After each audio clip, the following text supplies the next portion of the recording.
Voices shouting, screaming in defeat. Politicians playing games under darkened skies. Hope lost in the dust of the street.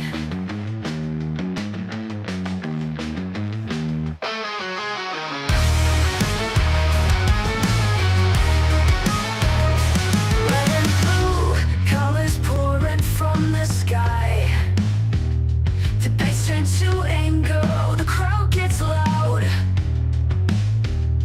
Punches flying in the blink of an eye. Truth buried deep beneath the shroud. Welcome to the bullpen, where we don't survive. These broken dreams we defend, trying to keep alive.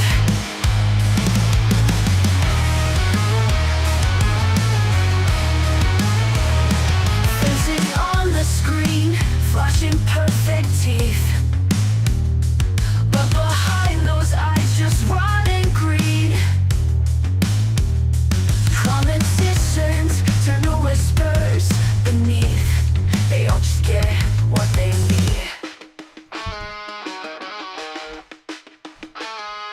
Whispering conspiracies, drowning in their lies.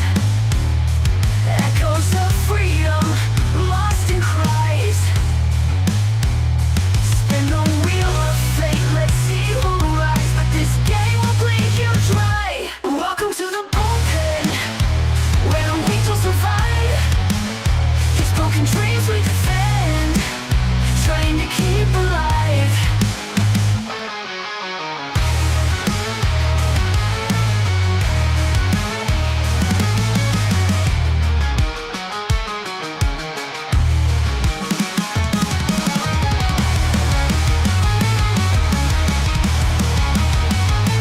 Welcome to the bullpen, where the weak don't survive.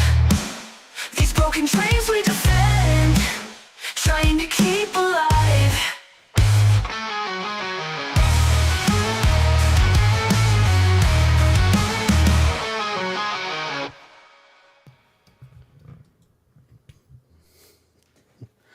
Like the new add-on at the end. Nice. Glad you like it.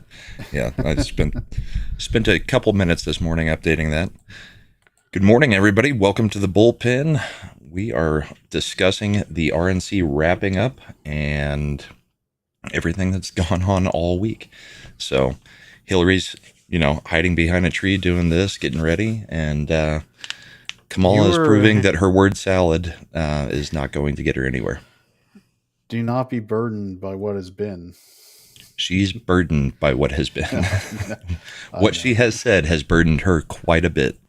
So Yeah, I mean, I just to give credit where credit's due. When Brahma said this way back, I mean, I've been hearing it in our chats for a while, but publicly on our show with our first one at the debate, where you're like, Hillary's the one who's going to be riding in, like the cavalry for him, and you can see the ramp up. It might be coming from the Clinton camp because they're still a Clinton camp. But we've got two unified camps trying to get Biden to drop out, and that's Obama, Group A, and Clinton as Group B. They're the two strategic camps that are pushing all these behind the scenes things. and supposedly the Clintons are telling him to stay in. So when they're telling you that, that means they're definitely hoping that he gets out. Yeah. They're hoping for the open convention because there is really nobody else who can do it. It's either Kamala or Hillary. Hillary only because she has no political life left other than running for the presidency again and trying to beat him. Everybody else, it's political suicide to get into a race this late and blow your chance at 2028, because we all know nobody's going to win this election in this 3-month span. The amount of fundraising you'd need to pull in after other people have already been tapped, and I mean, it's what's interesting is it is so early that it could actually happen. I mean, we like when they had the debate so early. Now the Yeah. difference is we got early voting deadlines, so if they're making this switch, it has to be done logistically. We're getting towards the end of July. We're talking. I mean, some states have adjusted for the convention, but I mean, the convention is fairly late. If they wait till the convention, it would be the absolute like last minute to be able to do that kind of thing. Well, there's already some states that I believe have already locked their ballots. So if that is the case, um, yeah, the Republicans should sue to keep whoever gets selected at the convention Oh off yeah, I of mean, the ballot. and because this is where the more principles Republicans annoy the heck out of me, because they'll be the ones who be like, well, nobody, we shouldn't be standing in the way of letting them, we should have the fight of ideas. And I was like, Democrats sue. If you look at their pattern historically, they will sue to remove anybody who is a threat to them by any means necessary, including signature verification on ballot, requirements. In a lot of states, you have to get enough signatures of registered voters to put you into being on the ballot. Right. And Democrats will challenge, like they're challenging RFK in a lot of states. They're trying to keep him off the ballot. But you know what they do in a lot of other, in normal off year type elections? The Democrats will sue to ensure libertarian candidates will get on the ballot. Yeah. And it's so that they can siphon off that 2 or 3%. So the Republican candidate will be hurt by it. And they'll usually, and shocker, guys, you might not want to believe this if you're libertarian, and I'm saying that kind of mockingly. The Democrats will be the one who create and choose the libertarian candidate to run specifically to siphon 2 to 3 percentage points off a Republican, so they can sneak in competitive states. It's And in one of this their race, objectives. RFK is definitely going to siphon off of Biden, not off Yep. of Trump. Yep. And that's what if you remember Evan McMuffin, as we called him, McMullen, who was tapped to be their way to try to like screw up Utah against Trump in 2016, just to keep some electoral votes off his board. I mean, this is, and they put money into supporting him. Think about that. They do that all the time. So when we get into an opportunity like this, I didn't think the Republicans in Ohio should not have changed their rules. They did, which was annoying. They moved back their ballot requirement. It was actually going to be like August 5th.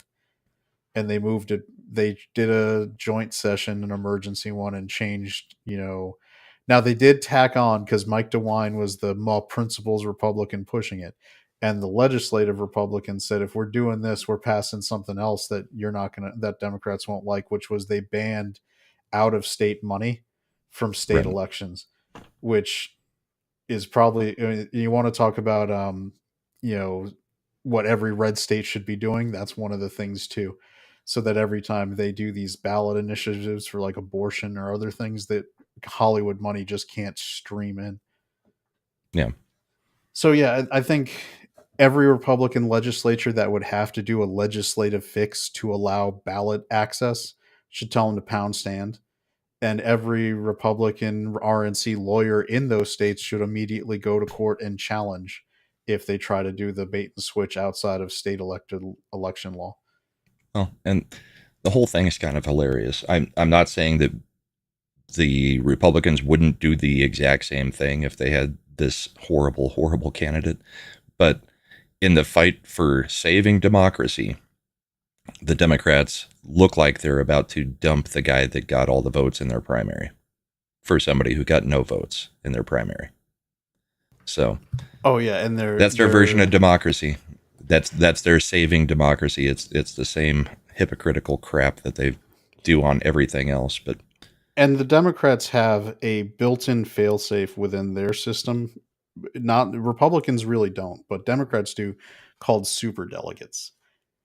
If someone didn't just sweepingly run away with with their primaries, if it was a challenge, if there was maybe someone who wasn't quite at the number of delegates they needed, but clearly won most of the states, the super delegates could still come in the Democratic Party and just move it on.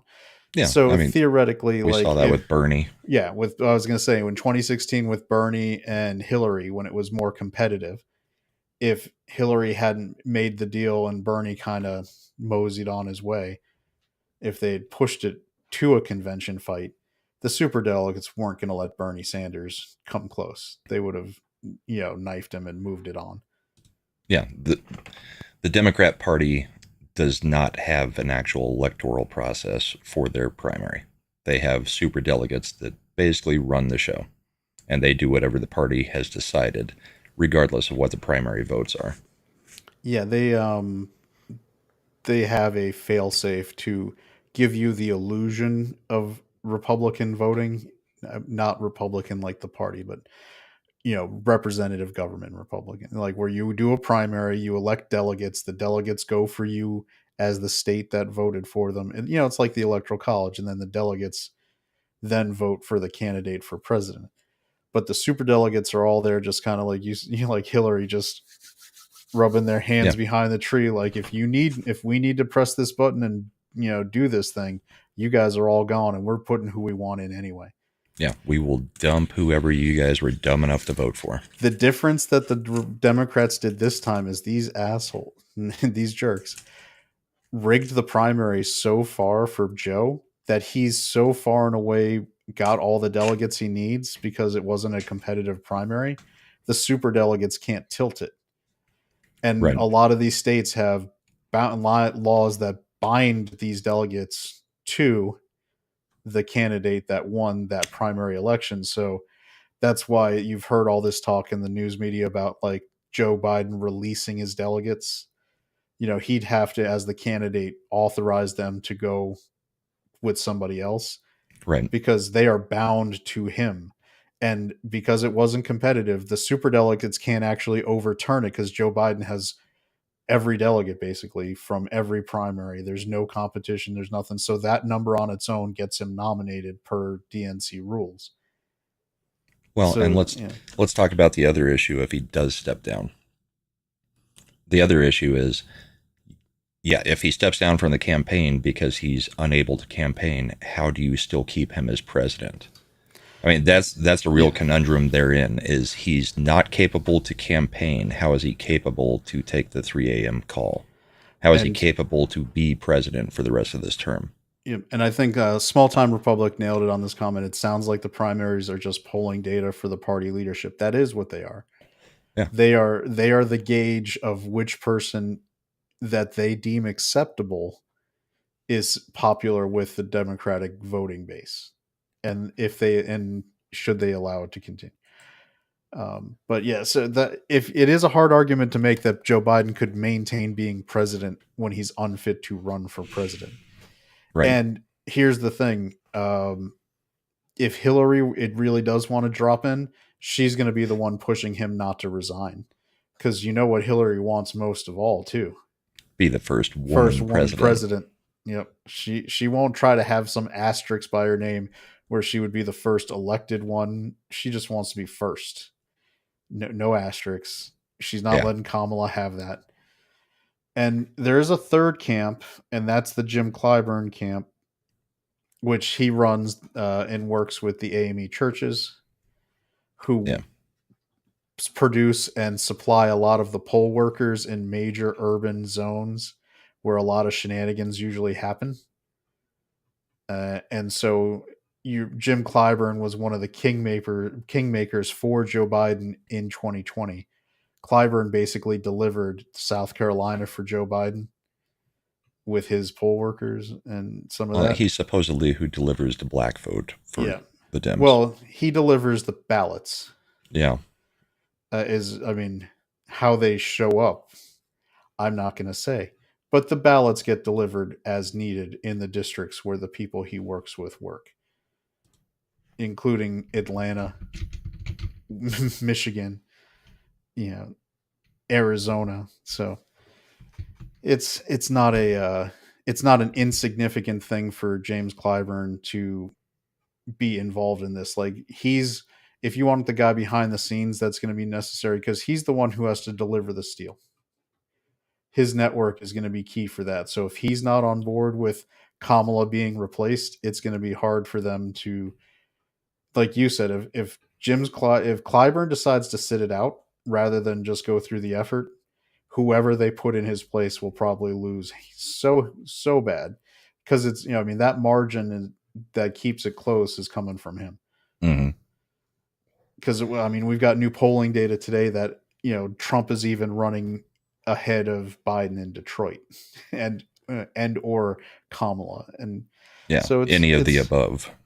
yeah, so it's we're still that one's a holy pattern. We had earlier in the week there were the leaked reports, and this was coming from the Obama camp that Biden had agreed to step down and was going to be stepping down as early as today.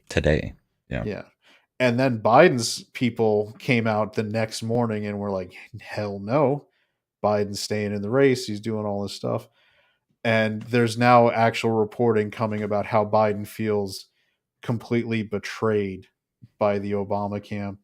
How they, he may have been talking about maybe doing this, but now he's he's He's a stubborn doubling old down. man. Yeah. He's going to push back as hard as he can. But the whole point of them releasing that to the media during the RNC was to put pressure on him to step down. It wasn't that he had made a decision, most likely. It was that they were going to try to force a decision by saying he had made the decision. Yeah, and to put the pressure on him to make it, and don't make no mistake, that's also the media green light to go after him even harder. Yep. Like that's the Obama camp giving their media friends the blessing to start, boil the frog, start turning the heat up even more.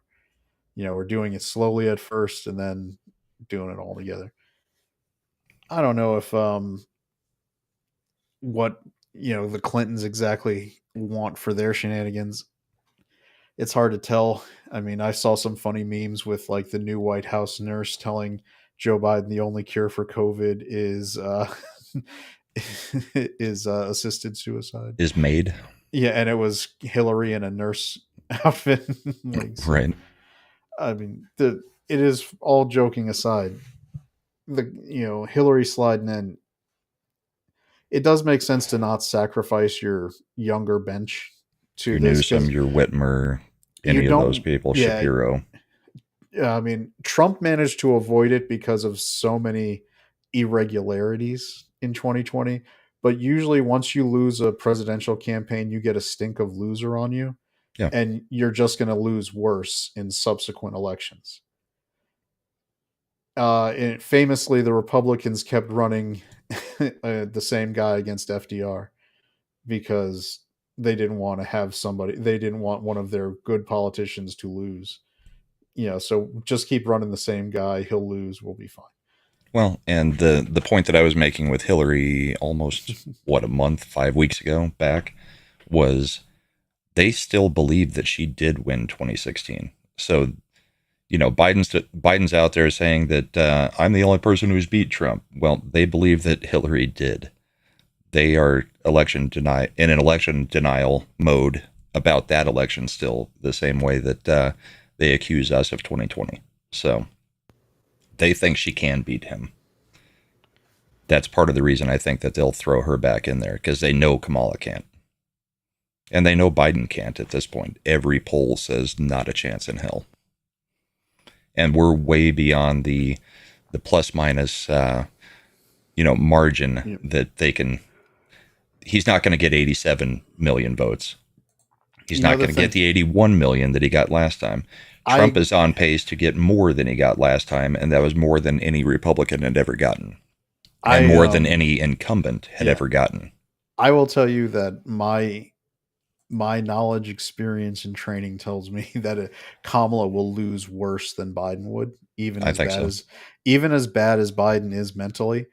Biden still has a blue collar support base that's older, that just it's Scranton Joe or whatever, lunch pail Joe, lunch bucket Joe, and they would still like, I'll vote for him, but not Trump.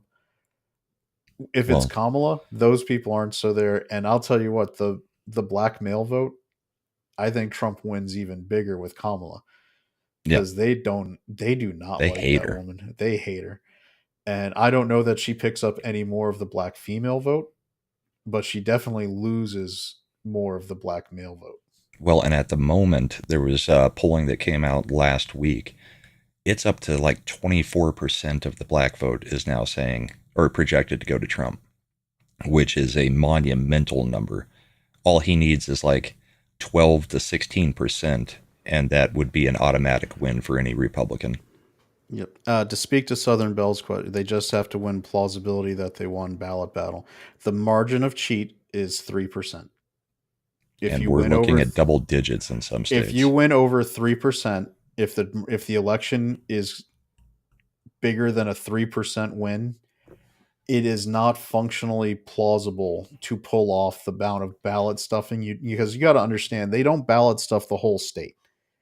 They have to ballot stuff the key precincts they have control of, Cities, specifically cities. So it'll be Detroit in Michigan, it would be Philadelphia in Pennsylvania, it Atlanta. would Atlanta in Georgia, and in order to make up that margin, the amount of ballots you'd have to stuff in these precincts they control are so far beyond the number of voters they would have voting, it becomes untenable. You can't pull it off. You can sneak in. I mean, because you got to understand, you've got all these apparatus working to help you hide your shenanigans, Yeah, but they can't. They can only hide so much before. Like it's going to be like what happens. Like what's going to happen with the Secret Service thing in the next few weeks. That Secret Service director is going to be resigning. They're going to drag it out a little bit, but as more and more stuff keeps coming out, in order to hide the shenanigans and stop the questions getting asked about why did he have a drone and was able to do aerial reconnaissance? Why was he doing this? She'll end up resigning. And then the way Washington, D.C. and these people work, they'll say, well, that covers that. No need to do any more investigating. You yeah, know, if Hillary famously said in a congressional testimony, what difference does it make at this point? right. And that's a lot of Washington, D.C. They will do all right, we've got our sacrificial lamb, it's done. So same concept with the ballot stuffing, they're not they won't go so far to become the sacrificial lamb because that's what's going to happen. Like all of a sudden they'd start like in 2016, Hillary tried to do this like they normally did, and they shut down the recounts that Jill Stein was trying to do because they started they did a couple sample precincts in Detroit and they had 120 to 130% voter turnout, meaning they had 20 to More votes 30% more than votes than voters. total registered voters in the precincts. Yeah, And so it was the Clinton and Obama side with the DNC who shut that down and said, no more recount. We're not going to do that anymore. And they got Jill Stein to agree with it. yeah. Yeah. And I think Mad's right here. Kamala is going to do better with lefty white women who have, white guilt. She's not going to do anything with the black community. But they have that market 100% already. Like Right. They're not going to change either way. that doesn't, the reason they got Joe Biden in 2020 is he actually did cut into Trump's margins with older white voters by, like significantly enough that it opened up the margin for cheat. He pulled in, he got enough people to, stay with him who had voted for Trump in 2020 in rural Pennsylvania towards like the urban Rust Belt zones, that it allowed Philadelphia to do what it did with those 3 a.m. ballot drops. Yeah. And I think what we're going to see possibly as early as today, as has been announced, is Joe's going to issue a blanket pardon for Hunter. He's going to issue a blanket pardon for his brother. What is his name? James. Yeah, and then he'll James issue Biden. a blanket pardon for himself and then step down from the campaign. But he might as well do the pardons now. Because I think you'll see calls immediately for him to step down from the presidency as well if he steps out of the campaign. You can't say, I'm just not well enough to do the race, but I can get through this next 6 months. Doesn't work. If the day he issues a pardon for Hunter is the day he's dropping out. Yeah. Because that would be, that would be that would be such a cudgel against what they're doing to Trump. There's no way he would do that while he would still be the nominee. It doesn't mean Trump's still not going to be able to use it against Kamala if she's the one, but that would be your clear sign that Joe is actually piecing out, because there's no guarantee he can wait until after the election in that lame duck zone from the beginning of November till January where he would be out of office. Yeah. So, well, and the other thing is that's his FU to the party on his way out, because that almost guarantees they lose, because nobody will take those pardons as something that should have been done or allowed. So Davina brings up the treason trials, criminal prosecution. I'm going to say that the way Trump did it in 2016 is going to be the way he does it this time for that part, which is he's not going to try to prosecute Biden. I mean, at that point, Biden's going to be oatmeal brain anyway. I mean, there's no point to that. Robert Hur, basically what Hur said, is right that he'd be just a blob of jello, and no jury's going to put that person in jail ostensibly for a life sentence because he would die in jail. But what I think Trump smartly would do this time more than last time is fire more of the bureaucratic entrenched guard. There's a lot of attention right now for Project 2025, and Trump is publicly disavowing it. But I do think he's got people in there. What Project 2025, forgetting the policy side of it, is basically a recruitment website for people who are MAGA inclined to provide their resumes so that they'd be able to do a transition to staff. They don't just want to staff the normal appointment jobs. There's a plan to redesignate, I think it's 20 to 40%, depending on the agency, as political appointees instead of permanent civil servant, and making them immediately fireable outside of government union protections. Yeah.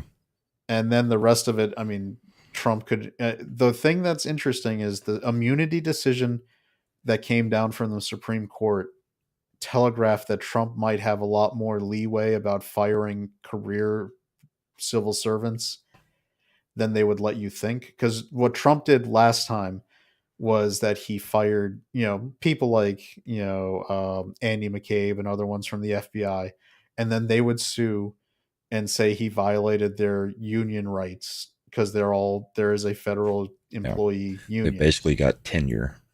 And he got his job. He didn't get his job restored, but he got back pay and, pension and all the benefits he would have had if he hadn't been terminated for cause. But the Supreme Court decision said that, I'm kind of bought into what's called the unitary executive theory, which is that the president is the executive per the Constitution. There's no other agencies, nothing else laid out, just the president. So all executive agency employees' acts all stem from the president, and he can take unilateral action to fire, hire, or do whatever he wants with executive branch staffing, aside from which constitutionally required, advise and consent rules. Right. So, and I think that's going to give him a lot more leeway to fire, because that's what happens. The problem is, if you look at the Obama administration, it's called burrowing. It's an actual term that they use in Northern Virginia for that. People will start out as political appointees, and as the administration is ending, they know it's ending, right? We have term limits. What they'll do is, before the administration ends, they'll be a political appointee, but then they'll apply to permanent civil service jobs within the federal government, and they'll get that. And then they will become, rather than political appointees subject to the president wanting them, they become permanent civil service employees who now have protections and rights against getting fired. But they were all appointed by, and the people who did it, and you want to know magically who was able to do that, if you look at the administrations, Clinton over his 8 years and Obama over his 8 years burrowed like a majority of the federal workforce. Well, and it's the equivalent of just stringing landmines after you know you've won or that you've lost. You just put all these landmines in for the next administration to have to deal with. And this is a great example of principles again, right? Principled Republicans would be like, no, I'm a political appointee. It's not, I should leave at the end of my president's term. Democrats are like, F that. I'm going to stay on the government. I'll sabotage in Yeah. every way that I Yep. can. And then I'll start leaking. I'll be a lieutenant colonel in the United States Army who starts leaking the phone calls of the commander in chief because I disagree with his policy. I mean, Vindman? Yeah, No. Vindman and his brother, his twin brother. Yeah, his twin. Both assholes. One of them's running for Congress now. The twin brother is it's so Yeah, like, and one of them's all over Twitter all the time now. yeah. So I mean, that is that in if you wanted in like Davina said, if that had happened in the 1870s, that lieutenant colonel would have been hung. You don't get to start trying to question the president's policy as a standing military officer. That is effectively treason. So, Yeah. The whole whistleblower thing on something like that is absolutely retarded. Yeah. So that's covering that. But I think we've now we've done our our predictions. Yep. We should actually cover what happened this week. Yeah, so this week was the as people saw multiple clips, was the RNC convention. The big highlight of the convention, the one thing that really was announced that wasn't known was who his vice presidential choice would be. In this case, it was JD Vance out of Ohio, and I think it's a solid pick. That was one of the people I had mentioned before we even started our show as probably being the lead contender for being VP. Yeah, I think it was down to Vivek or JD. And JD has the bona fide. I mean, the reason it would be JD over Vivek, number one, he is a sitting senator, so he's had elected office. Former military. But you can't discount from the Trump side the fact that he's had a movie made about his life by Ron Howard, like Hillbilly LG wrote best-selling book. Then it was turned into a movie. It's on Netflix, and it immediately jumped into the top 3, as soon as he was made the VP pick. Yeah. And regardless of what he has said in the past, he was one of the strongest MAGA candidates during the Senate run. I mean, he was on board with every portion of the MAGA. JD Vance, I know he said, all right, so he said a lot, almost all of his negative commentary came in the lead up to the 2016 election, primary and stuff. And most of it was couched in the context that JD Vance didn't believe Trump would follow through. That he was, he's just a New York con man. A blowhard. Yeah. And if you read Hillbilly LG, if you want to take the Cliff Notes version and just watch the movie, it comes from the context that JD Vance has seen politicians basically lie and betray Appalachia and the Rust Belt his entire life, and Trump being someone who had the reputation as a blower, plus the media projecting that that's what he was, didn't have faith in that Trump would actually address the real wrongs happening to the middle American worker. Right, Trump the importance of fentanyl and the opioid crisis.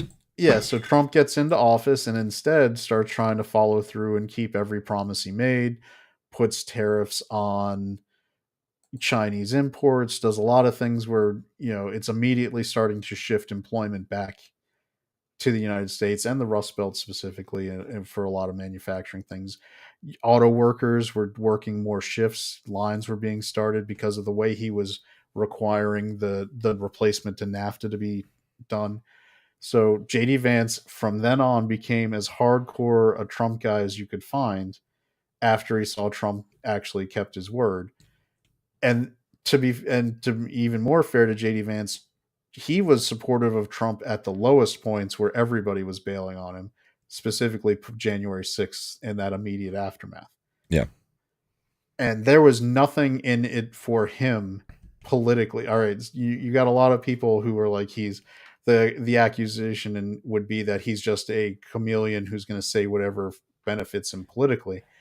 He took positions that would not help him He was politically. going down with the sinking ship. Yes, and except it turned out that it spoke to again the same people. I mean, all the predictions in Ohio was that he was not going to make it out of the primary because of these positions he was taking, because the Republican primary isn't the general election. He didn't have Democrats voting for him there, and he did. He made it out, and then he won comfortably Yeah. in Ohio because Ohio resonates.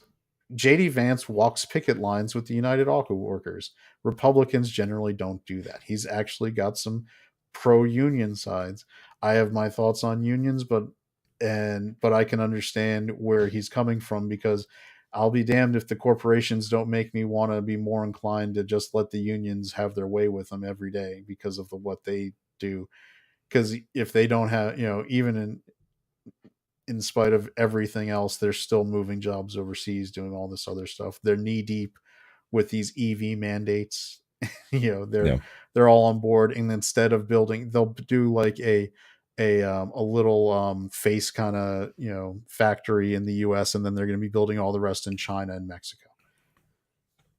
Well, and I think really what the Vance pick shows is Trump felt after Saturday that that it was pretty much a done deal. You pick Vance because you don't have to worry about Ohio. You're going to get Ohio. So you can pick Vance to be your pit bull and go out there. Trump can try to do the unity thing and try to bring the country together and, try to talk nice, that kind of stuff. But Vance can go out and be your pit bull because Pence definitely was not that. But since you don't have to worry about Ohio, you can make a pick like that. You don't have to pick up somebody from a state that you might need to shore up a little bit. I think Trump felt, yeah, we're good. We can pick whoever we want at this point. And who he wanted is Vance to take the reins after this 4 years because he is going to be a lame duck. So you want to pick your successor, not pick somebody who just gets you a few extra votes from a state. Yeah, that's the idea. There's something I talked with my father about. JD Vance is your pick to try to make MAGA generational. He is the populist pick there. Yeah. Yeah, because you want to put you want to put somebody in there who's going to follow through. If you do a great job, you can pass the baton and possibly get another 8 years out of someone. A 12-year span, which would be Trump's 4 years plus a successor's 8 if they win 2 terms, would be enough to lock in the Supreme Court for another generation, to possibly achieve full bureaucratic reform. Yeah, clear out the swamp as much as possible. You'd even have enough time to actually get rid of some of the 3-letter agencies that they want to get rid of. Yeah, because I guarantee you the first thing that's going to come up is if Trump wins, and not for nothing, but if Trump wins, Justice Thomas will probably be retiring within the first year of the Trump administration. Because I think Thomas is smart enough to know that it's not guaranteed. I mean, as much as we would hope so, after Trump's term, it wouldn't be guaranteed that the next one would be a Republican and would appoint a strict constructionist. Well, and in this election map, the Senate is almost assuredly already going to the Republicans. With Manchin stepping down and with a few other of those races, it's almost impossible for it to not go to the Republicans, regardless of who wins the presidency this time. So you have the confirmation power. Yep. And so Alito is also 74. So I think he would also be inclined to probably retire within the Trump administration. So those 2 replacements are going to be important and key to maintaining the conservative majority. I don't know how old. I think Sotomayor is the oldest of the Democrats, and she's 70. So she would probably try to hold out. Oh, she'll definitely try to hold out through a Trump presidency, without a doubt. Yeah, so she would be logistically the only shot. Let me see. How old is John Roberts? Because I'm not I sure. think he's younger because he was appointed very young by Bush. John Roberts is 69. It's weird. Oh yeah, Getting up there too. he's been there since 2005, so it has been almost 2 decades. Yeah. So those are in theory, those three picks could come up within Trump's first, I mean, well, second term. I Yeah. would think within the This first 2 term. years. Yeah. Within the first 2 years, all three of them would probably go. To me. Well, you'd want to do it while you have control of the Senate. Yep, exactly. You don't want to let it get to a midterm where you may have some turnover. Yeah, so I mean, if you wanted to, if you're for all these, and this is another, this is a good segue into a point of controversy from the convention, Mm-hmm. which was in the first night we had speakers that just for some reason lit up conservative Christian Twitter and activists as and the like. Um, Thinking specifically like Melanie Mack and some of the Yeah. others, which was Amber Rose, right? So Amber Rose gets up. She does a very non. There was no religious element to it. There was no conservative thought leader moment to it. It was just a basic. I was wrong about Trump. My father told me. I looked into it. He's not racist. He's not evil. He's just trying to take care of American people. I'm going to vote for Trump. Everybody in MAGA all had nothing but love and appreciation for people in, coming into their camp. It was a message. It was a standard political convention message of outreach, telling people who aren't normally comfortable voting for your candidate that they will be welcomed and not shunned and not made to feel bad if they come in and vote, in this case, for the Republican. And what did the Twitter people do immediately after her stuff finished? They tried to shame her, make her feel not welcome, and tell them that you shouldn't be voting for the candidate. It's like this is Yeah. just The, shooting your. the point of a convention is to Yeah. bring in as many votes as possible, because what an election is getting votes. So the Republican National Convention is not a religious thing. It's not a church service.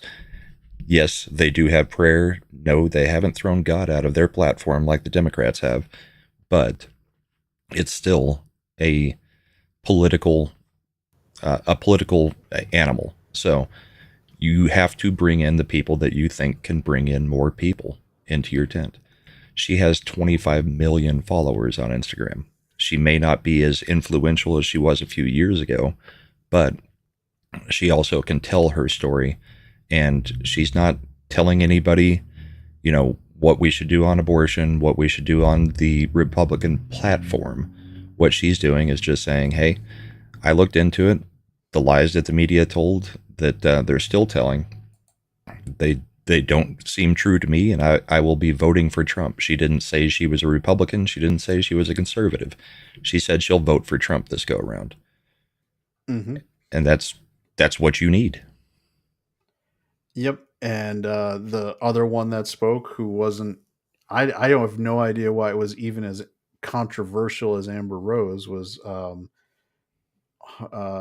do you pronounce her first name? Harmeet Dillon. Harmeet Dillon, who's a Sikh.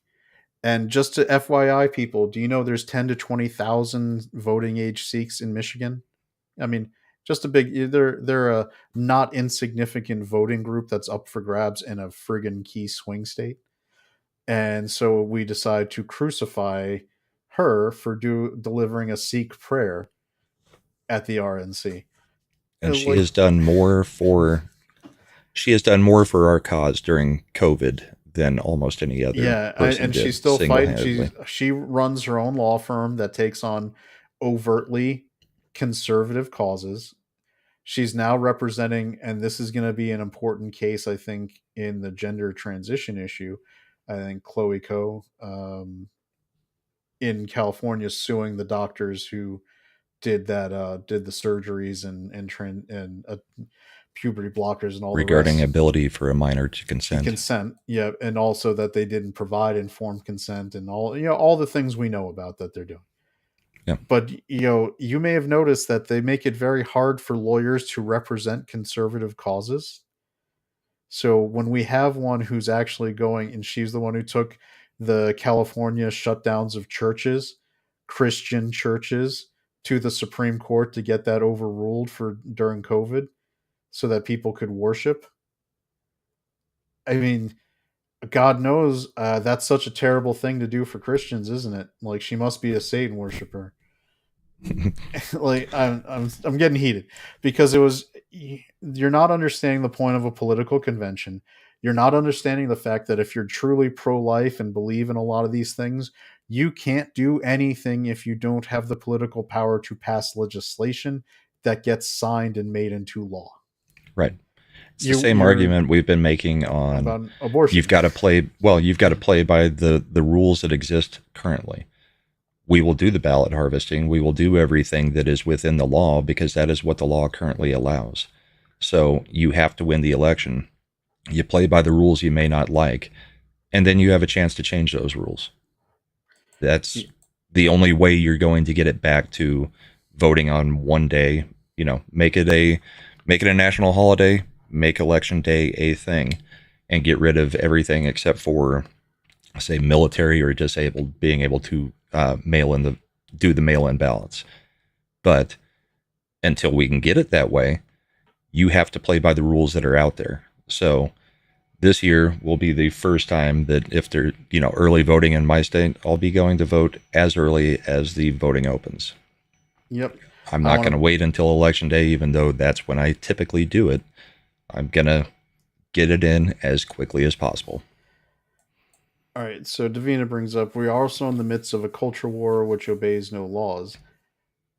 Yes and no. I'm not going to say that we're not in a culture war. We are. And here's the thing, culture war isn't necessarily only fought legally, but it can't be fought legally if we have no political power to wield. Like, really, where the culture war needs to be fought is the fact that Republicans with funds need to start funding actual culture instead of funding stupid think tanks. Like I researched it a while back, like almost a couple years ago now. But Heritage and all these think tanks taken, and I pulled their FEs, their filings because they're charitable groups, so it has to be filed publicly. $300 to $500 million a year. Yeah. And to come up with white papers and do all these really fun things. If you took a fraction of that, it's $150 million a year, to budget running a entertainment group, like sort of like what Daily Wire is trying to do. Right. That's how you fight the culture war. You start funding projects.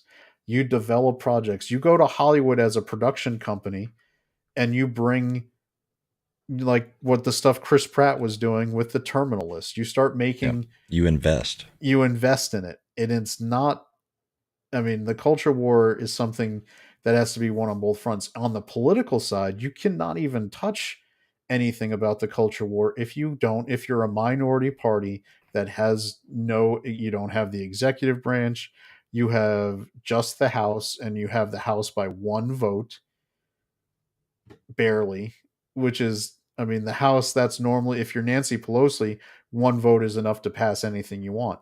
If you're Republicans, you can't get anything with one vote because you're going to constantly be sabotaged. Yeah. So you have to actually win to do anything in the culture war. It's great. And I want to, Brahma lives in a perfect state as an example. Colorado used to be deep red. Yep. Virginia, it was where red I in my live, lifetime, then it was purple in my lifetime, and now it is solidly blue. Virginia, where I live, was a great example of that as well, because it was solidly ruby red. And then and then Obama was the first president that won as a Democrat in umpteen years since before Reagan, since I think Carter was the last one before it. And then all of a sudden, Virginia turned completely blue. And it was because, you know what else we passed? We allowed medicinal marijuana. we softened our policies on immigrants being able to get benefits and And assistance licenses. in licenses, and then bam, shockingly, Virginia was only able to start winning Republican things on off-year elections when turnout is real low. Yeah. So if you don't wield political power, the culture war isn't even a thing. You don't even bring it up, because if you're not willing, you've got to have two prongs to it, right? You got to treat politics completely separate than the culture war. Politics is a power game. You either win and you get power and you wield it, or you don't and it doesn't matter. Yeah. And when the Democrats, say what you will about them, when they get in, they move for what they can get. They knew when Obama's first term that passing the Affordable Care Act, Obamacare, was going to lose them the House. And you know what they did? They passed it. Yeah. Yeah. They didn't read it. They passed it. Yeah. So Virginia was all right. So to speak to Southern Bell's point, Virginia had an issue where up until you may not know this, after the Civil Rights Act in the 1960s, Virginia, along with a lot of the other traditionally Confederate Southern states, could not set their own districts the way you think they would. They had to be approved by the Department of Justice. And they were required to create what's called minority majority districts. So by the time Virginia was free to actually do redistricting, the Democrats had already won anyway. So that Virginia, that was a Supreme Court case just in the last, I think, 8 years. I think it was in Trump's first term, where the Supreme Court said that the DOJ wasn't allowed to require approval of these southern state district maps anyway. And that's why Florida, under DeSantis, when they got their majority and actually wielded power, redistricted like a blue state for, except as a red state for once, and did it. Now, what happens is a lot of times red states will redistrict and then they'll get sued, and they'll lose in federal court at the initial district level, and then they stop. They just give up. Right. The difference was DeSantis did lose on the initial district level, and he went up and it got overturned, and he was able to do what he wanted. And that's the precedent now. So red states should be doing what they want, but that's and that's another piece of having the presidency and the Senate. And appointing the judges. You've got to get these judges appointed that aren't going to be leftist activists. So, yep. Right, so we had Vance, we had Amber Rose, we had some culture, because we did have Hulk Hogan come out. as old and washed up as Hulk Hogan is, he's still a big voice that people recognize. A promo, and that's what he's doing. He was doing a wrestling. He cut a promo. Yep. And that night, and that was great. They also had Dana White come out, who gives you. I mean, Trump is moving, and smartly so. After the attempt on his life, he's moving to capitalize in a way that a lot of people wouldn't get, which is from a media standpoint, he's making it acceptable to cool to like Trump. Yeah. I can wear this hat anywhere now. Yep. Still may get a few weird looks, but it's far more acceptable now than it was at any time in the last 8 years. I saw Scott Adams tweeted on, that he saw a young woman in her 20s wearing a Trump hat into a store in California, when Trump was previously, that would get you like egged or knifed or thrown out. And now everyone's like, oh, cool. It's cool now. Well, if not cool, at least acceptable. It's acceptable like that. And even being acceptable, you got to remember, it's like moving the Overton window. You're moving it from he's the threat to democracy and the next Yahtzee to it's perfectly acceptable to wear a MAGA hat. When you're going outside, and when it hadn't been, if you weren't like in Mississippi, Alabama, Louisiana, or to fly a Trump flag, or slender anything. State of West Virginia, where you would get that. But and that leads up to his speech, which I liked. I think people said it was too long. It was a long speech, but Trump is doing speech is for clips. Yeah, Trump is giving each one of he's giving 2 to 3 minute sound bites at a time.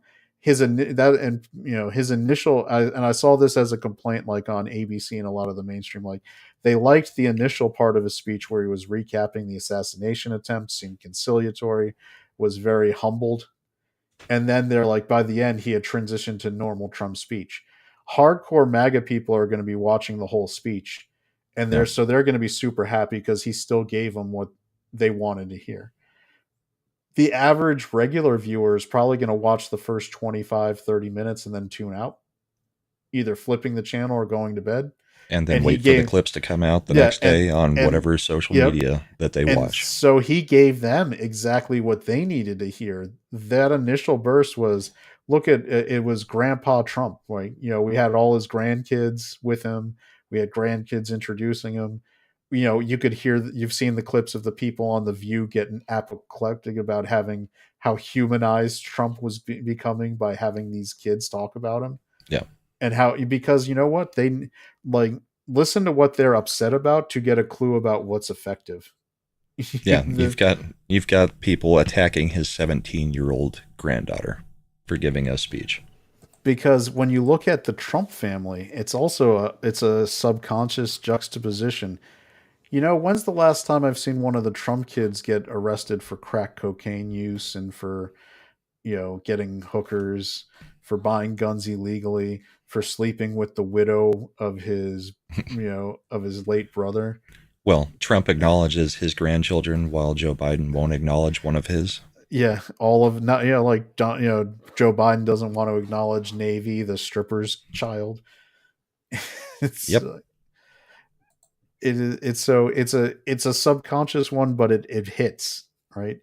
And that's another thing. Trump knows media in a way other people don't. He's the most media savvy Republican running for president since Reagan and since himself. And so they know how to, like, there. I was watching the speech yesterday at Michigan, right? And there's the clip where he was making the joke about his hair because he knew exactly which camera was picking it up. Other politicians don't know that. And he was already making jokes about the attempt. We've got a clip of that. We can play that real quick. Yep, let's go ahead. Look at the great results that we had on immigration. Just look at them. If I didn't say that, and it's because we had like a crane holding this massive sign. I call it the $1 million sign. They're expensive. But that sign was very good. I think I'm going to sleep with it tonight. I'm going to sleep with it tonight. I said, what was that? What was that? Ooh, then I looked, I said, that's not good. He turns to his right and goes, ping. Yeah. And he's already making jokes about it. Yeah. We got Manchin, who came out this morning saying Joe gotta go. Not that it matters because Manchin's already toast in West Virginia anyway. Yeah. He was toast as soon as he made that deal and West Virginia got raped in it. Got nothing. They just shut down all their business. I mean, Manchin he's such a terrible senator. Well, totally sold his people. He tried to play the middle for far too long, and it's finally caught up to him because he conceded to the left too many times. He also did. I mean, I'll give Manchin credit that he at least kept them from trying to pack the court. I mean, he was one of the only voices of dissent on the left on doing that. But yeah, I mean, you can't be a Joe Manchin nowadays. Yep. And so, so that was the RNC. I thought was very successful. They did, as a well run, like Trump's conventions since he went him as the nominee have all been compared. If you've watched Republican conventions in the past, have been stodgy and boring and just taxes. That's the only thing we're going to talk about. Tax cuts over and over and over. This one, even people on the left, pundits, were saying that this was the most electrifying thing that they had been to, and that included Obama at Invesco Field. This was the best convention as far as entertainment value. So they did their jobs. And they did it in a way that didn't take away from all the crap that's going on the Democrat side. They didn't get in the way of the story being who's going to be the actor. Even when they announced Vance and Kamala, immediately sent out something saying that she wanted to debate Vance, the campaign's response was, well, that wouldn't be fair because we don't know who's going to be your candidate yet. I mean, we can't debate you, Kamala, because that might actually be our VP trying to debate your presidential nominee, and that wouldn't be fair to your possible VP picks. So, I mean, they kept it front page news the whole time, while also drawing the eyes of a lot of the country to the actual convention. So, it did its job perfectly. And the only thing that may top it is if we have an open convention over on the Democrat side, because that shit show should be absolutely hilarious to watch if they end up doing that. Yeah, the open convention thought process is it's gonna be a show. I mean, I know we would be never on, happened in our lifetimes. Yeah, we would be on probably every night covering that. Yeah, if they have an open convention, I will drop all the other shows that week and we will cover the convention. I kind of wanted to do that with the RNC, but yeah, if they go open convention, it's gonna be a madhouse, and I will happily watch it every evening. Normally, I would just take the clips, like what we were just talking people do with conventions. I would just be watching the clips and not necessarily watching the whole convention, but if that's going to be the case, yeah, every minute of that should be absolute craziness, because they can't have a whole bunch of speakers get up and basically, give testimonials about why this person is the best person to lead the country, because they won't know who that person is yet. And the first day is really where you do your nominations. So the first day, they may be able to get a nominee. It may go to day 2 or day 3, the way they're going. But I also think that most of the people that might be nominated are not going to want that nomination. Like we talked about earlier, it's political suicide for Newsom or Whitmer or Shapiro to try to take this on. So I really do think you're down to Hillary and Kamala if they try to pull this. And that'll still depend on whether they can get Joe to actually step down. Yep. He may wade out everything to where it's impossible for him to step down. But with the pressure that's being put on him, I don't see any way he can stay in. But all right, the one person I was looking that might have been possible was Andy Bashir, because I think he's term limited in Kentucky. Yeah. But he doesn't have the name recognition to do anything. Never mind. He hasn't. There is no term limits in Kentucky. I just looked it up. So he absolutely would not. I mean, because I saw his name floated like from the Kamala camp as a possible VP choice for her to try. Because he's a Southern Blue Dog Democrat governor. And if you're Andy Bashir, again, you don't want to get the loser stink on you. Not to mention, he's been able to win in Kentucky because his father was a popular governor way back when. Yeah, nepotism. And because he doesn't go too far afield, right? He's a Democrat in Kentucky. He can only do so much without losing, so he doesn't. He's like a mansion. And if he ran as the VP for Kamala, he'd have to start advocating and defending policies and putting sound bites out there that would absolutely get him roasted in Kentucky, and would take off that veneer of being a good Kentucky kid who's just a Democrat. It's okay to vote for him. And so I don't see him doing that. And I think the best she could pull is probably Buttigieg as VP. Yeah, that's who they're pushing right now. Yeah, because he would, again, if you're going to do a sacrificial lamb campaign, you might as well just check as many boxes out of it as possible if you're the Democrats. Yeah. and he's actually in the cabinet right now. So Yeah, that's why it's the Ferrero move from '84, which was we're going to get trounced. Might as well put the first female on the ticket to make it historic. yeah, before we move completely past the RNC, I did want to show one of Pinochet's comments from earlier, which was something that I noticed and a whole bunch of people on Twitter also noticed. The song they played at the end, the opera, Nessun Dorma, is also the song that plays at the end of the movie Sum of All Fears, where basically you have Liev Schreiber's character going and eliminating all the actors who kind of set up everything through the movie to go against a president.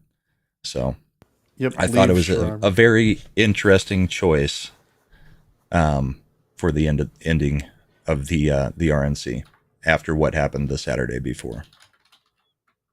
I mean, the only thing that would have been more on the nose would have been, The Godfather. The end of that, Yeah. the finale thing scene, like where they're doing the Nino Rota like song. I was like, oh, that would have been that. I think that's a little bit too direct. Let's Yeah. go with this other one. This was one that certain people would notice, and certain people did notice. I noticed it immediately because that's the only place I know that song from. And I've watched that movie tons of times. That's my favorite of the Clancy movies, I think. Yeah, Even though it's freaking Ben Affleck. I always liked Clear and Present Danger. I like that one. I like Hunt for Red October too. I Patriot like Games is most also of really good, Clancy's. Yeah, most of Clancy's stuff that was put into movies has been that very, very good. Willem Dafoe and Liev Schreiber are the same character. Yeah, just in different movies. And then I think they did a Amazon show with Michael B. Jordan as the new Mr. Smith. I don't remember if he plays Smith or not. I thought they did it. It was was it Debt of Honor? Is that his book? That was the one that was his, where it was about his family getting murdered. I haven't read much outside of the main Jack Ryan stories. Yeah, so that was the backstory for him, which was that he was a regular. His family gets taken out, and Without Remorse. That it's Debt of Honor was a different. Without Remorse was the one where he played. Where he just turns into I'm willing to do all the wet work. Yep. Yeah. So interesting choice of song, but maybe a hint of how he's feeling. I'm perfectly comfortable with Trump trying to use the levers of bureaucratic power to go after the deep state, so to speak. But I don't think that for the country's sake, I don't see just speak to the earlier comment. I just don't see the point of trying to bring up Biden on charges at that God is judging him very soon. And so I don't think Biden's lasting. I mean, if I trust a lot of the experts who have come out and said that he has probably, and I remember when I was managing healthcare offices, we had a patient who had extremely advanced Parkinson, and he had the same walk, same stuff. The main thing that Biden doesn't seem to have yet is the head shake. Right. Like the tremor, I know he's having some bobbles, but the way he's holding, like with the stiff hands that make the little like Mr. Burns hands, Mm-hmm. That's like straight up advanced Parkinson's, along with that like shuffling wander. So I just don't know how much longer. So I don't see a point of spending money to even bother with it. I mean, it would probably be good to try to get all that stuff out in the open, but I think Trump is going to be more conciliatory. He said also like the best revenge is actually just being successful as winning. president. Well, and that's where I'd like to see Congress not necessarily just open up a whole bunch of investigations. If we actually get all, if we have all three branches of the government, don't do a whole bunch of investigations, actually get some legislation passed. Use the time to actually do something rather than just having more investigations. You can use investigations when you're the Oppo party, right? Like right now. Mm-hmm. But don't do it when we've actually got the ability to pass stuff. And I think, well, like I said, Senate is pretty much guaranteed. The House is very much we could take a few extra seats and we will have more than the one majority right now. Then the question is, can they decide on a leader? Is it going to be Johnson, or is it going to be another fight there? But I think if Trump does win, he will have a lot of input into that as well, and I think you'll see it more unified than this last go around. Hopefully. Yeah, It's one of those remains to be seen, because I would like to think that we've learned lessons. I think it also depends on who's running to take over a lot of those House seats, what we're going to get out of that mix, if we can pull that off. I mean, I'd like to think that we're going to, if Biden stays on the ticket, logistically, we're probably going to be looking at a 10 to 20 seat majority in the House, which is a lot better to work with. the apathy there will be. I mean, and that is why they're trying to replace him, right?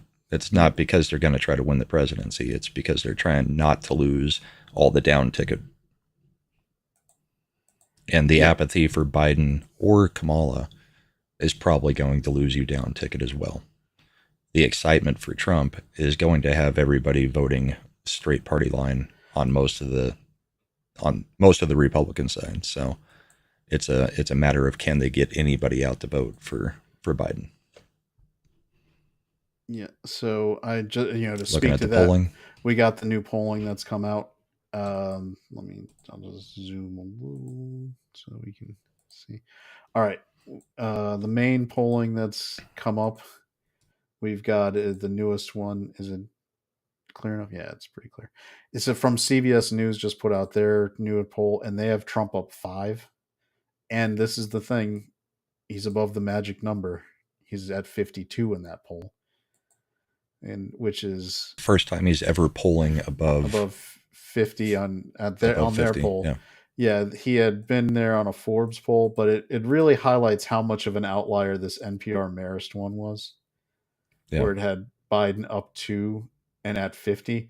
There's no poll where Biden's up anywhere like that. Now, what's as you can see, the divide, as in graph form, you can see the divide is starting to move the wrong direction for them. Yeah. You can see Biden is starting to dip. Trump is starting to move up. They absolutely don't want that to happen, and this is the bigger, like, you can see it's consistent now. The last time Biden had a couple polls in a row where he was up was at the end of June, and even those were considerably outliers to what was happening at the time. Well, and within the margin of error. Yep. So it's been a consistent, like, the last time Biden, if you have to go, was consistently ahead of Trump was probably October of last year, which I believe was around when indictments started dropping. Yeah. So it's right before they started dropping. Now this one is also this is Michigan it's part of the same poll. Well, no, it's the Detroit Free Press also came out today. 600 likely voters. They have Trump up 49-42 in a 2-way race, and also still up in a 5-way race, about the same amount, 7 points. What's interesting and noteworthy about that poll is that, according to Detroit Free Press and their crosstabs, Trump was polling ahead of Biden in Detroit. And if if Trump is winning the major urban zone, it's game over. Yeah. That's the play. Like, the urban zone is where you run up the votes if you're a Democrat to offset the rest of the state. If you ever look at, when you're doing politics, you look at, like, the results by county, and you'll see almost every state in the country has more red than blue. The difference is the urban zones that are blue have a higher population density and can offset urban zones. In Colorado, it's Denver Denver and Boulder. and Boulder are so blue they can negate the rest of the red Colorado. Yep. In California, and this is weird for me to tell you it happens in California, Los Angeles, San Francisco, Sacramento, all the major urban zones are so blue they offset 98% of the square mileage of California. The reason that they think they have a shot at Texas is people in Democratic Austin. camps think in Texas they can get Houston and Austin and Dallas to have enough left-leaning population to start offsetting the San rest Antonio of the rest and of Fort Texas. Worth. Yep. Yeah. And the rest. So Well, and this is what their internal polling is telling them too, because especially Michigan, Whitmer has basically come out and said, if you run, we're in play. I mean, Yep. so that is a sign of what the internal polling from the Democrat Party is saying too. I mean, we've got, based on what they're saying, trying to get Joe out and which states are saying it, New Mexico's in play, Colorado's in play, Michigan is definitely in play, Minnesota's in play. look at this States new that Nevada should polling. not typically be in play are coming back into play. because Nevada of Biden. polling that just finished the 16th has Trump up 7 in Yep. Nevada. Like Nevada shouldn't be a battleground state, but it is. Well, most so the betting markets are already showing Nevada as basically a leans red. Yep. Wisconsin got new polling showing Trump. Like basically every swing state, newest polling out of Pennsylvania, Trump up 4. Well, every swing state or former swing state, Yep. they're all starting to lean red. Now, if you're a Democrat, here's the things you worry about, like we talked about. North Carolina has a gubernatorial election. They currently hold the governorship in North Carolina, and that they've used that governor's seat to block a lot of reinforcement that the Republican legislature was trying to pass in that state, like Florida did years ago. And so if they lose the governor's mansion and the Republicans get the governor's mansion and then both houses of state, you're basically going to be moving North Carolina into the safe camp because they'll be able to actually fortify their elections. Yeah. So this is one of their red alert ones because they want to keep North Carolina competitive. Georgia is another one where it's starting to slip away pretty solidly. The problem with Georgia isn't a Democrat thing. It's the fact that I don't trust Kemp at all. He is a sleazy anti-Trumper, and I think a lot of the shenanigans that were allowed to take place were allowed to take place because Kemp doesn't like Trump. Yeah. He's bought and sold by the communists, by the way, Chinese Communist Party. He's knee deep in that. So I would worry about Georgia mainly for him. But Arizona is also important. We've got a Senate race there. Kerry Lake. And Trump versus Biden, he's consistently up. Let's see if it has the quick link to the Senate dog's races. going nuts.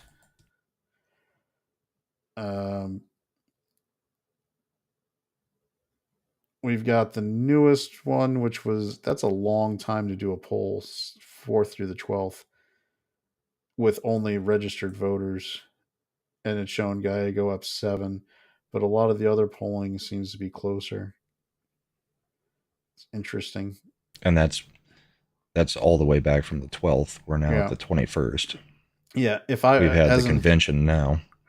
And that's where the Democrats are worried, right? If you're trying to hold the other levers of power, it might look good on paper, Gallego versus Lake, but if turnout gets depressed and Biden's the candidate, is screwed too. Your down ballot is screwed. It's very rare for people to be splitting ballots like that. Even with Trump, we've had 2 elections now with Trump. Yeah. To have that data. And Trump was far more, if you want to say, toxic in 2016 and 2020 than I think he is this year. And yet he had coattails even when he didn't get in 2020. And he had coattails both elections. So I don't see why we would think. Go ahead, take that off the Yeah, screen. Trump has had coattails, and um, he's done horribly in most of the midterms. But the fact that he has coattails means that the down ballots are going to be very important, and it's not looking good for the Dems on that side. So here is Polymarket. So this is the actual where people are actually putting their money where their mouth is, and Trump's up at 67% chance to win the presidency. Biden's down to 7% in the betting markets. Kamala has actually risen to 18% in the betting markets.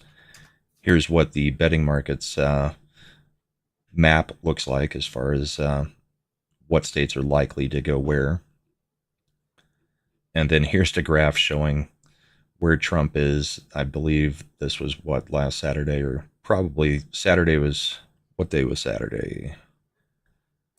Let's see, the 13th. So Saturday you can was the- see Trump took a bit of a bump from Saturday, went down a little, is back to rising. They are dipping down here. So the chances that Kamala Harris beats Trump if nominated is at 33%. And then there's a whole bunch of betting options for, is Biden going to drop out of the race? 71% say yes. Will Kamala be the nominee? 31%. Will Biden finish his term? 74%. So, yeah, the betting markets tend to be even better than the polling as far as who's actually going to do something. And they are all saying Republican at this point. Yeah, and I'm pulling real clear politics does an electoral map if they take out like the leaners and everything, Mm-hmm. and they've got it right now. If you're just going by polling and you take out and you make it based on that, it would be 325 to 213.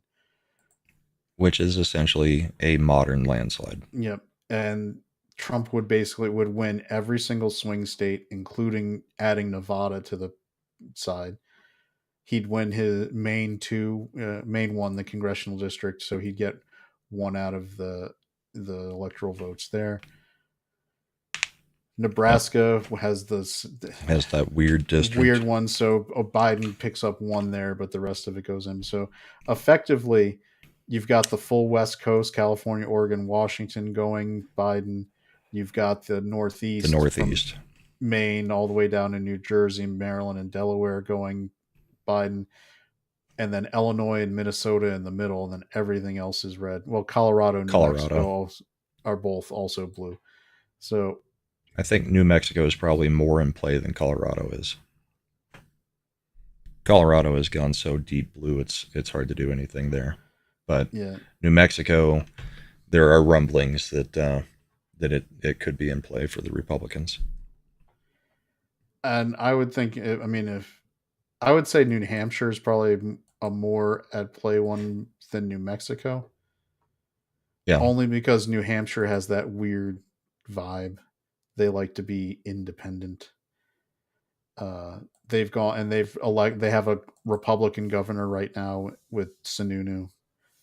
They've had recently Republican senators, so they've in what would effectively be a wave year. If you were on Poly and making the bets, I would put money in New Hampshire before New Mexico. Yeah. Just because New Mexico still has a pretty strong Democrat machine. Well, and I'd probably put it in Minnesota as well before New Mexico. Yep. I mean, but all bets are off if Biden stays on. Who knows? Yeah. It could end up being like we could be looking like 84 level by the time the election actually happens, because we'd have to assume that Biden somehow manages not to. I would say poop his pants on live TV, but he's done that. So. Right. Well, and it's certainly looking like Trump has a definite possibility of actually taking the popular vote by a large amount as well. I mean, I don't know that this is Joe Biden just released a statement. He's out. Oh yeah. Over the past 3.5 years, we have made a great problem. Let me share it. Yeah, that's easier.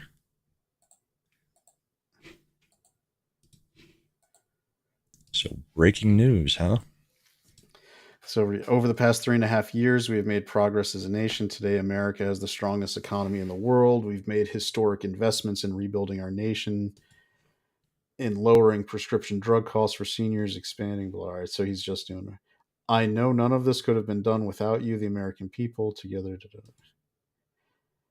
it has been the greatest honor of my life to serve as your president. And while it has been my intention to seek re-election, I believe it is in the best interest of my party and the country for me to stand down and focus solely on fulfilling my duties as president for the remainder of my term. I will speak to the nation later this week in more detail about my decision.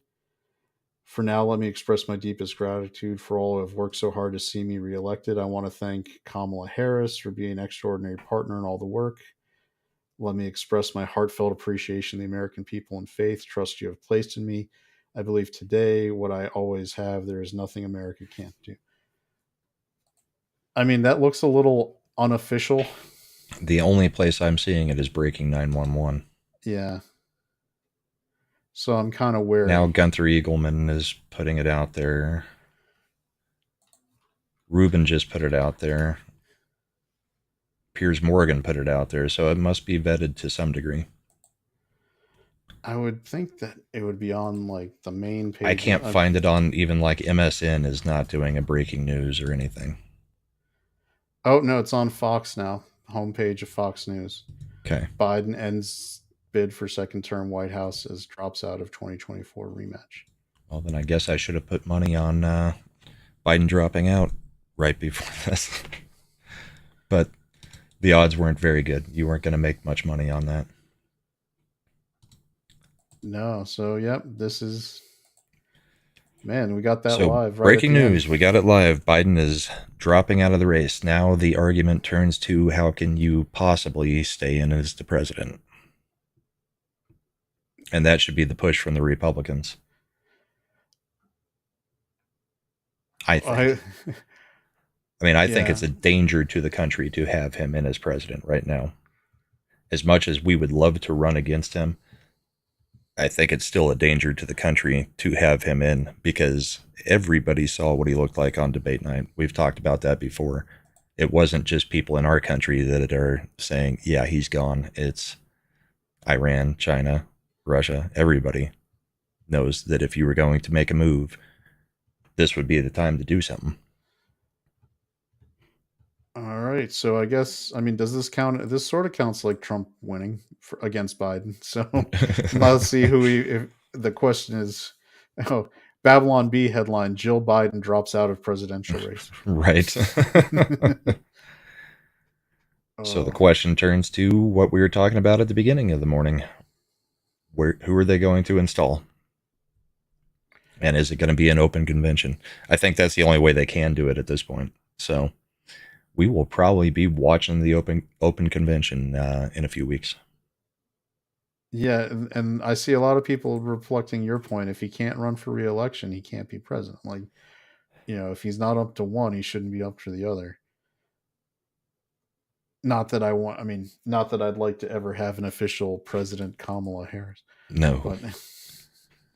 But it is still in the best interest of the country to have a functioning person as the president, even if, Kamala's barely functioning, but she might be able to stay awake after 4. We'd tell because she'd just be laughing. Yeah. That cackle. She spent many a late night on her knees. Yep. So this is going to be wild. Like, who wants to jump in? If you're Gavin Newsom, do you trade in your cushy California governor gig to try to do this? He's been pushing like he wants to. Well, and the thing is, notice what wasn't said in that announcement. There was not an endorsement of Kamala Harris. Yeah, I think whatever deal he made, because this was definitely because of a deal, must have involved him getting to stay on as president so that he could probably pull the pardons when he needed to, the pardon parachute. it's also going to be probably that he couldn't endorse Kamala or anybody because they're going to do the open convention. Yeah. I'm still gonna go with my Hillary call. I said it 5 weeks ago. I'm going to stick with it. I almost feel like Hillary's going to poll worse than Biden. I don't think it matters. That's who you sacrifice. That's true. I can't believe Hillary would want to try to do it again.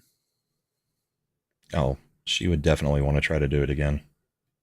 She thinks she won, and she's got nothing else to do but try to get more power.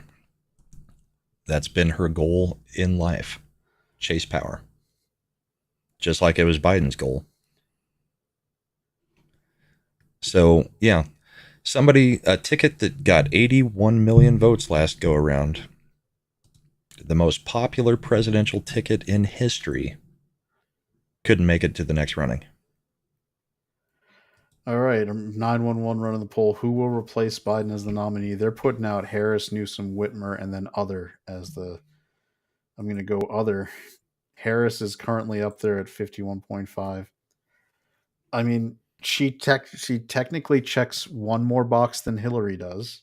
Actually, no, she checks two because she would get Asian, Black, and woman. And Indian, yeah. Well, Asian, Indian, yeah. Because remember, when she went into the Senate, she was called an Indian American woman.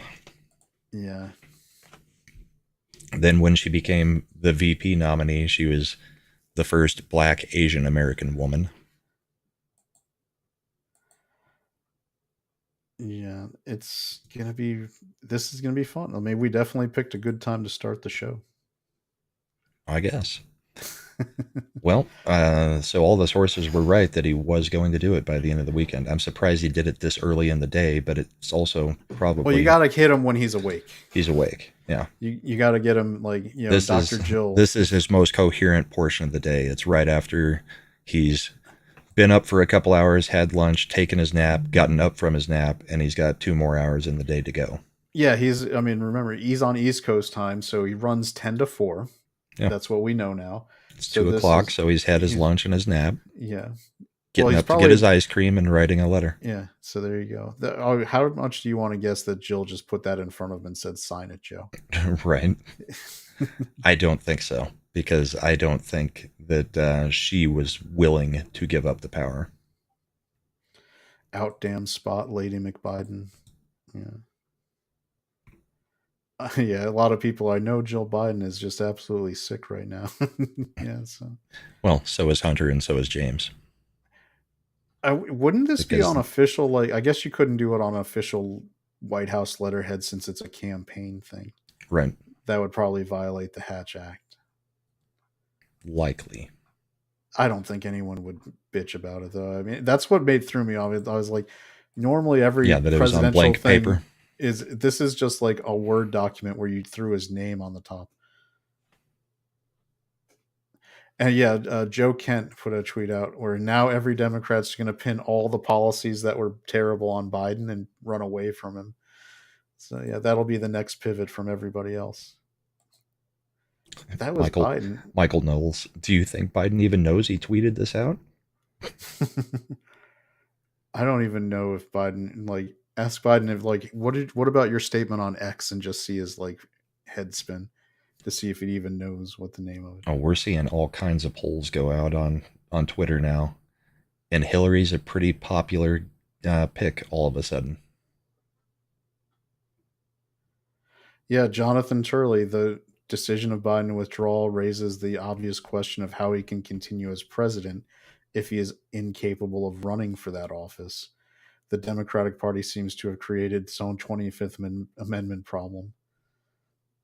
Yeah, constitutional crisis. But he's basically saying, but this has never happened. You never had a situation where you lack the capacity to run but serve in the office already. Yeah. LBJ just didn't run because he knew he was going to lose and didn't want to lose. Interesting. Well, normally we'd be ending right about now because we're an hour and a half in. But yeah, I don't know that there's... I mean, the news is broken. I don't know that there's much that we can talk about that we didn't talk about theoretically at the beginning of the show. No, we covered the whole scenario, which is, so it's just like, hey, if you're catching this on the replay, you already know what the scenarios are. Yeah. So, but this was another good show. And I'm just going to keep pointing out that I said Hillary a while ago. Yeah, you're going to get, what is it they said, the hip kids, you'll get your flowers. Yeah. All right.